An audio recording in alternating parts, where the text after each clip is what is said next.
21শে ফেব্রুয়ারি ভাষার জন্য আত্মত্যাগের এক গৌরবময় দিন। সারাদিন রোজা রেখে মনটা ছিল শ্রদ্ধা আর ভাবনায় ভরা। ইফতারের পর একটু বাইরে বের হলাম, তারপর চলে গেলাম কালাম কাবাব ঘরে।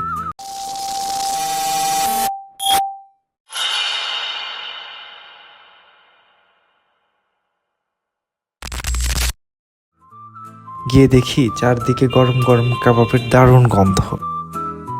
কাবাব বট, নরম আলু, জুসি চিকেন, সবকিছু এত ফ্রেশ আর টেস্টি ছিল যে মন ভরে গেছে। সারাদিন রোজার পর এই স্বাদটা যেন আলাদা একটা তৃপ্তি এনে দিল। সব মিলিয়ে দিনটা ছিল একদিকে শ্রদ্ধায় ভরা, আর ইফতারের পর ছোট্ট এক সুস্বাদু মুহূর্তে রঙিন।